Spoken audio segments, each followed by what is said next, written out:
As the tide of the exercise changes, the Orange Forces find themselves defending terrain taken last week. The change demands a different strategy and redefining the lines of defense. The Orange Forces have consolidated their elements and secured the new parameters. With the Blue Forces actively pursuing the withdrawing forces, the Orange Force needs a way to maintain the front while securing a rear position. One way to do this is by delaying the advance. One soldier from the 65th Combat Engineers says putting obstacles in the way and making the roads impassable buys valuable time for the Orange Forces. Well, the reason we're going to blow this bridge is so that the enemy can't cross it. If we can stop the enemy from crossing this bridge, then it'll give our lines, or our troops, time to regroup. A couple days ago, we blew up a bridge about 6 clicks back that held the enemy for 5 hours. The delaying techniques work and slow the advance so that Orange Forces have a chance to dig in and make a stronghold elsewhere. An exercise like Team Spirit is good training for soldiers, but it's beneficial to commanders as well. This year's exercise saw some distinguished guests visit the Team Spirit training area. Soldiers assigned to the 25th Infantry Division Light were paid a visit by Republic of Korea President Chun Doo-hwan. Escorted by the Tropic Lightning Division Commander, Major General James Kreisel, President Chun spent the afternoon meeting with both ROK and U.S. dignitaries. The President was also briefed by soldiers from the 25th on the Army's latest equipment and its functions. For the division troops, briefing the Korean President on their mission and what they used to accomplish the mission was indeed a privilege. I feel extremely fortunate to take part in this honor. I know a lot of other people that's been here to Korea on quite a few Team Spirits and also stationed here that's never had such an honor as this, and me being here for my first time, I guess I really lucked out. I think it's a great day for Korea and USA relationships to have the President express his interest in our military technology, and I think it's just wonderful that he takes that interest in our relationships and our military technology. Interoperability is the word on everyone's lips during this year's exercise. U.S. training with ROK allies ensures that common goals, utilization of men and materiel, and a single set of procedures are met. Not only soldiers on the line are undergoing this complex training, Army and general staffs of the two nations are similarly working together to ensure operational compatibility. Chun Doo-hwan, the President of the Republic of Korea, today witnessed this interoperability during a 2-hour visit to a field headquarters. President Chun, along with the Commander-in-Chief Combined Forces Command, General William J. Livesey, Combined Field Army Commanding General Lieutenant General James E. Moore, Ambassador James R. Lilly, and key general staff officers watched demonstrations and a series of briefings. President Chun, aside from the command visits, took time to chat with soldiers participating in exercise Team Spirit. So the opportunity to get over here in this environment and work in joint and combined operations with our Korean allies is just a great benefit in terms of being able to deploy here and then to employ our forces once we get here in command post exercises and field training exercises. So the value is just without precedent as far as we're concerned in terms of being able to train in this environment. I think from the standpoint of working together, working with their Army National Guard and Army Reserve counterparts from the states, also working with ROKs and interoperating in a large exercise is very beneficial to them. And it also gives them an opportunity within their own units to put things together in a large-scale operation. The tanker trucks are rolling at Camp Humphreys. But before they leave to provide service to the 25th Division and I Corps, they're put through an extensive inspection by the 78th Quartermaster Corps and members of the 348th Quartermaster Company based in Phoenix, Arizona, who brought 12 5,000-gallon tankers of their own from the U.S. The ROK Army also has 12 tankers at work to supply fuel to units based in the north. Chief Warrant Officer 2nd Class Samuel Chavez of the 348th Quartermaster Company says, in spite of communications problems, ROK Army and American Reserve Forces have gained some insights as to the differences between the way things are done in America and Korea. Well, initially we had a minor problem as far as the communication was, but it was kind of working between each other, knowing what the jobs we were doing. It was more or less rectified by the fact that the people were knowledgeable in that area as maintenance. I think we're having a very good time. We're enjoying their company and then they're enjoying us, so we're both learning from each other's skill. One of the things that helps smooth over the American-Korean language differences is the use of an interpreter. In this case, provided by Camp Humphrey's 23rd Support Group. Specialist 4th Class Jung Choi says even technical terminology is not a big obstacle when translating from Korean to English and vice versa. I don't see it as a real problem, but there's difference. Like when I fix these vehicles, the judge and mechanics, they're working for this vehicle, and they work down and they go for the others. But here's it, there's a rock soldier there for this vehicle driver and the other mechanic, the assistant. He just fixed their own vehicles. The ROK Army and American Forces tankers will have the same mission during the 1987 exercise, to transport fuel with the best possible safety. The banks of the Namhan River provide food for a lot of birds, but during the exercise, it was a place for birds of another feather to get their food as well. When a mission calls for speed, the crews don't have time to waste. Normally, when a helicopter needs fuel, the pilot shuts off the engine and allows it to cool down. This takes valuable time away from the mission. There are several units throughout Korea that cut the time in half, though. These hot refueling points refill the choppers while the engines are still running. One of the points is operated by the 305th Service and Supply Company. The officer in charge of the Moonmock operation, 2nd Lieutenant Paige Thorner, explains their mission. We're tasked to run a hot refuel, so in a time of war situation, when there's not a lot of time, the aircraft can come in instead of shutting down and using up valuable time refueling. They come in here, keep their engines running. We'll give them a hot refuel. Within a matter of minutes, they're out and back on the mission. The time factor is important, but the highest priority is safe operation. The helicopter's engines continue to run during the whole process, which adds special danger to the normally hazardous job of working with fuel. But well-coordinated efforts of flight and ground crews ensure hazardous situations are avoided. Lieutenant Thorner says, should a problem arise, the refueling crews are prepared. You can always immediately shut down the valves going to each issue point for individual aircraft, or we can shut the whole system down within a matter of seconds. Working quickly and carefully, the 305th S&S Company services all types of helicopters. Their motto is Provide with Pride. This year, Camp Humphrey's 348 Services and Supply Company will bring comfort into the lives of soldiers participating in Team Spirit 87. One of the ways the 348th works to keep soldier morale high is through the bath, laundry, and water purification site located about 12 miles northeast of Wonju. The site, which supports not only units bivouacked in the area, but also any soldier passing through, can support up to 600 soldiers in the laundry, 500 troops with a bath, and has the ability to store up to 6,000 gallons of purified water. First Lieutenant Scott Wilson, Services Platoon Leader, says the reason for all of this support in such an isolated area is where the troops go, so goes the 348. Locations out in the field area or in the Team Spirit deployment area makes it easier for the troops to find us, and we provide an area of support. So we're normally where the troops are. We always move to where the troops are. That's our mission. This Team Spirit, the 348th Laundry and Bath Unit, has some additional help, with augmentation provided by the 292nd Supply and Services Company, located at Wahia, Hawaii, and Camp Humphrey's 38th Korean Services Company. Mr. Chung Soo Won of the 38th says working with active Army and Reserve units is rewarding. We make and try and friendship and cooperation. It's something to. The past years I supporting in POL Button, Gwangju Airport. We have a KSC mission, something that different, many kinds to us. Being in the field so far from home has made it a little easier for soldiers during Team Spirit 87. Thanks to the combined efforts of the Laundry and Bath Unit. What takes 50 gallons of mud and 1,000 high-energy units a day to operate? No, it's not a new high-energy laser weapon, nor is it a new low-cost troop transport carrier. It's the lean, mean fighting machine known as the American GI in the field. After a hard day in the field, it's nice to know there's a friendly face with a hot cup of coffee or a plate of hot beef stew to help pick up your spirits. And the cooks of the Consolidated Field Ration Mess near Wonju make it happen 24 hours a day. Besides making coffee, soup, and Kool-Aid around the clock to be delivered to units in the field, cooks of this mess feed on the average of 700 troops a day.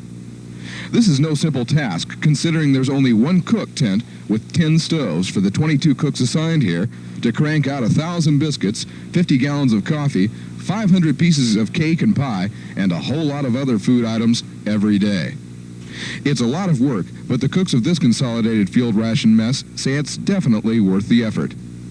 So the next time you trudge in after a hard day to enjoy a cup of coffee or to sink your teeth into a piece of Mom's apple pie, say thanks to the men and women serving behind the line. It's said an army travels on its stomach, and ever since there have been armies, it's been a constant battle to keep the soldiers well fed.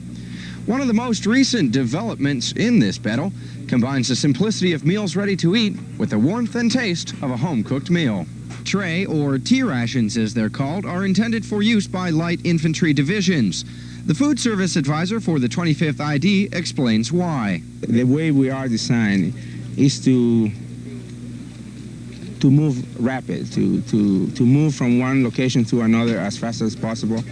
And we are light fighters, light infantry, and we need the T-Ration. The T-Ration facilitate that commander with that ability to move from one place to another, to feed hot meals when the commander desires. Movement and setup is easy for serving the T-Rations. The kitchen facilities are contained in the mobile kitchen trailer. One MKT can prepare enough food for several hundred soldiers at every meal. And when combined with a second MKT, they can feed more than twice as many. The secret of the T-Rations is in the packaging. The tins contain pre-cooked menu items that only require reheating. Each pan holds servings of one type of food. A full meal is made by serving combinations of pans. The 25th ID Light was the test unit as the T-Ration system was developed. And with the successful testing, the T-Rations are seeing more use and improvements. Already there are 14 different breakfasts and dinners. Locally purchased produce supplements enhance the meal and make it even more appealing. Which brings us to the most important consideration, the taste. I was really surprised. T-Rations are good. They're, like I said, way better than the MREs. Tray rations provide a good warm meal, a welcome addition to field life. In the middle of a field is no place to worry about getting mail. During Team Spirit 87, Army post offices republic-wide worked overtime to get mail to tactically deployed soldiers. And getting that long-awaited letter from home was a big boost in morale for many soldiers in the field. Come rain or shine, or in today's case, Sunday, and a lot of miles away from anywhere, the soldiers of Bravo Company 2nd Engineer Battalion are receiving their mail. It may not sound very exciting, but to the members of Bravo Company, mail call brightens their day. It's a good boost, you know. A lot of soldiers, and including myself, you know, we got work late missing to being engineers and everything. And they come home, we get mail. The company take care of it here, you know, with the mail and everything. They look forward to it, you know, because it gives them a little bit of morale, hear from home, you know, make sure everything's going okay. You know, they read a letter, smile, you know, then they talk about what's going on at home. So it really helps out a lot out here in the field. A short time of 3 to 4 days is all it will take before the next bundle of letters and packages arrives and is handed out. And for the soldiers of Bravo Company, it's things like mail call that make home seem just a little closer. In a field environment, seconds can mean life or death. In this year's Team Spirit, the 2nd Medical Battalion is training to take simulated field casualties brought in by ambulances, stabilize them, then get them to the nearest hospital. Injured soldiers are actually volunteers who are dressed up to show a wide range of wounds. The doctors, nurses, and medical staff see the worst of the wounded, and they prepare to deal with it. Emergency surgery is done as needed, such as amputations, suturing, and transfusions of life-giving blood. HSC's OIC of Technical Medical Clearing Platoon, Captain Alan Harris, describes his work. Our job, basically, is to handle any casualties that come in, whether they be battle-related or otherwise. In a mass casualty situation, speed is important. Our job here is to initially sort out the patients, get the most immediate patients seen first, and out of here. We're very good at what we do, and we're very proud of it. The Army Medical Department has been doing this for years, and it's through exercises like this that allow us to practice that. It's demanding, stressful work, but the training is its own reward. And this exercise isn't the only chance the 2nd Medical Battalion has to practice their life-saving craft.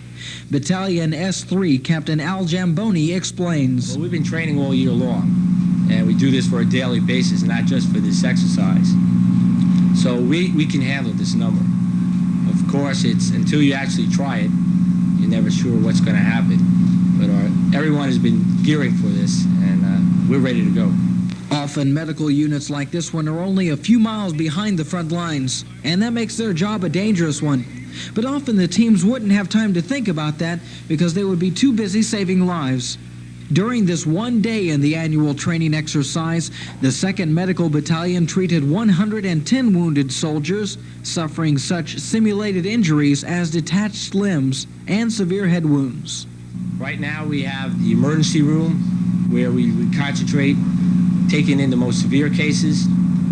We could also go to emergency surgery to stabilize, tie off any bleeders. We want to try to get a stable blood pressure just so that the patient will make it back to the 129th.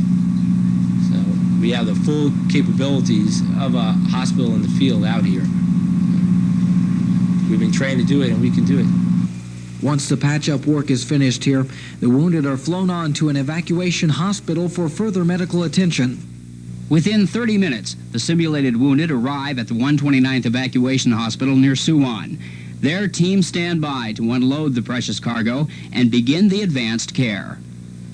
Speed with care is the rule as the patients are quickly evaluated for loading aboard a truck that will take them to the main triage area. Here, medical teams evaluate the situation and quickly assign medical priorities. Adapted a color-coding system so that the patients that are in most need of care, those that are perhaps hemorrhaging, will be color-coded red. Those that are delayed, that is patients with significant injuries that will require surgery, but it is not needing immediate life-saving care, we're color-coding yellow. Our minimal patients, those that perhaps have a simple fracture, a minor burn, that is the patients returning to duty, are colored blue. The 129th has the facilities to perform vital surgery, X-ray, and other medical functions while monitoring each case constantly for any change in their condition. The tent hospital has limited space, but no matter. Not long after their arrival, the patients are properly stabilized for the next leg in their journey. Special medical transport buses await, and after careful loading, they're off to Suwon Air Base, where Air Force transports are standing by to take them to a permanent medical facility. It has been described as gruesome, dramatic, and realistic, and it's all that and more. It's called moulage, a French word meaning to mold or to cast, and that's what these moulage artists from the 2nd Infantry Division's 2nd Medical Battalion do. Making these combat wounds look realistic takes skill. First, of course, you need a willing volunteer. Then, from a large box of plastic forms, the designer selects the kind of wound he'll use. There is everything from bruises and burns to lacerations and severed limbs. Whatever the scenario calls for, Moulage Operations OIC 2nd Lieutenant Donald Bacon says can be created. Imagination is the answer to moulaging. There's a few techniques that you have to learn, but after you learn those couple techniques and you perfect them, the only thing that's limiting the type of injury or the grossness or the amount of blood that's on the injury is that person's imagination and what they actually think that wound should look like. The tools of the trade include strap-on plastic wound forms, dyes for simulating blood, for turning skin blue as if it were oxygen-starved, and dark colors to simulate contamination from soil or sand. Clay is also used to turn perfectly good fingers and toes into useless stubs. Making the exercise realistic is an important consideration. It gives the training soldier a sense of urgency that he or she would face in the battlefield. It's even more important here because, according to Lieutenant Bacon, none of his medical personnel have ever been in a combat situation. So the artists work hard to bring a sense of realism to the makeshift classroom. And at times, that hard work can produce that ultimate compliment. Get somebody going, oh, God, that's sick, or God, you're going to make me sick. That's kind of like, you know, that's motivating. You're just like coming up and patting somebody in the back and saying, hey, because you know that's what you wanted it to look like, or that's what you wanted the reaction to be when you see it. Creating wounds is not usually a part of a medic's training, but in this case, Bacon says, it serves the soldiers well. While medical personnel mended soldiers, maintenance crews mended machines. Performing maintenance during Team Spirit 87 was a monumental task, but to the mechanics and engineers, it was all in a day's work. In the ongoing process of Team Spirit preparation, getting vehicles ready is an ever-important step. So far, a lot of the emphasis has been placed on movement of vehicles from ship to shore, but maintenance is needed for every vehicle that has an operator, and the first step happens at the Wonju railhead. Members of the 595th Maintenance Company from K-16 Air Base in Seoul greet the trucks and other machines at Wonju. Their job is a part of the ongoing chain of events. Sergeant Angelo Morton of the 595th tells more about their duties. The purpose for safe operation, right, we just, start the vehicles up, right, make sure they're properly running, make sure they're properly air pressure, and make sure everything is working okay on the vehicles. Then we check the tires for air pressure, and then we check the truck all over and see if it have any problems with it. If it does, we'll fix it on spot corrections. And if we have any electrical problems, we'll troubleshoot it and find what the problem is, and we'll fix that problem. The trucks and other vehicles depart the railhead for the staging area at Camp Long, another part of the picture that will be Team Spirit 87. Not all the equipment used by stateside units in this year's exercise could be brought over by ship or plane. In-country depot stocks were used to supply trucks, radios, and other needed machinery. After tackling the harsh extremes of Army field life, cleaning and maintenance are necessary before they can be returned to standby status. With all the vehicles and equipment that were used this year, this amounts to a paramount task. And through the efforts of the 227th Maintenance Battalion, the job's getting done. Captain John Huh of the 227th Maintenance Battalion explains what his troops are doing with the trucks. Oh, they're making sure that everything's complete, okay, what the unit signed for, and making sure all the maintenance is it's done on it, and any other maintenance that needs to be done, DS level maintenance, and we'll go ahead and do that. Neither rain nor snow nor dark of night shall keep them from their appointed rounds, and it's up to the 227th Maintenance Battalion to keep it that way. When vehicles belonging to outside country units arrived in the Republic about a month ago for Team Spirit, they were spotless. And now that the exercise is over, they must return to their home stations in the same condition. To ensure that they're spotless and bugless, wash points were set up at Camp Long, giving the tired soldiers the opportunity to scrub down and hose off their vehicles. Their mission is to get all the dirt off, inside and out. Washing a vehicle is a long and meticulous task, frequently taking as long as 5 hours. For some soldiers, scraping mud from under a Humvee or other military vehicles is not one of the most pleasant tasks they undertake during an exercise. That's where one local business comes in. For those who prefer to keep their hands clean, there are alternatives, like this local car wash, where for a nominal fee, you can have them do the dirty work for you. And dirty it is, with their high-pressure hoses breaking up dirt that is over 2 inches thick on some areas. Getting wet and dirty is part of the job. All of this cleaning is necessary so the vehicles can pass an agricultural inspection. When the in-country units wash their vehicles, they give them the good once-over. But when the guest units bring their own vehicles, a little more thorough job must be done before they're ready to return to the home motor pool. The trucks, jeeps, track vehicles, and others must be free of any contaminants that may contain bacteria or insects that could spread disease back to the United States. The job of assuring the vehicles are immaculate falls to the medics of the 129th EVAC Hospital from San Diego and the entomology section of USFK's Field Preventative Medicine Unit. Every vehicle that passes through the inspection station must go through a complete going-over to include a close inspection of the undercarriage and suspension system where dirt and mud have so many areas to hide away. Specialist Nancy Graham, an agricultural inspector from the 129th EVAC, explains some of the more common items that would send a vehicle back for a second wash. Well, the main thing right now is we're agriculture inspectors. So the main thing we have to worry about is we got to worry about the dirt, the grass, the leaves, seeds, foreign matter like that that could possibly spread diseases and cause other problems in agriculture. Not only are the vehicles scrutinized for cleanliness, they are inspected for any customs violations, such as any flammables or food, or controlled or copyrighted items that may have been tucked away behind a seat or under the hood. Once the vehicles make it through the inspection checkpoint, they wait in a sterile area before being loaded on the rail for transport to Pusan, where they receive a final rinse-off prior to loading on the ship for the ride back home. As the last of this year's exercise participants prepare to move, their thoughts drift to loading their personal gear up and heading back to their own post, their own mess hall, and their own bunk. But rucksacks and duffel bags aren't the only gear to be loaded up. Vehicles of all kinds have to be moved back to their own motor pools, their own mechanics, and their own grease racks. For many vehicles, simply driving to their final destination isn't possible, or plainly isn't the most efficient way of getting there. With a little help from the 25th Transportation Center and a civilian rail company, these tracked and armored vehicles are taking a comfortable and luxurious ride back home. The flat cars operated by the Korean National Railroad are backed up to a load ramp where the tanks and armored personnel carriers wait in line to drive on. Since several flat cars are loaded at one time, the vehicles must be driven over all the flats until they reach their own. This movement can be extremely hazardous or disastrous, as some of the larger tanks overlap the flat cars by as much as 8 inches on either side. The driver relies on the ground guide for getting his tank on a straight path and keeping it there until it rests on its assigned flat. The railhead inspectors assure the vehicles are centered, the drivers making adjustments as necessary. They are then tied down in the front and back with wire harnesses, and the wheels are locked in place.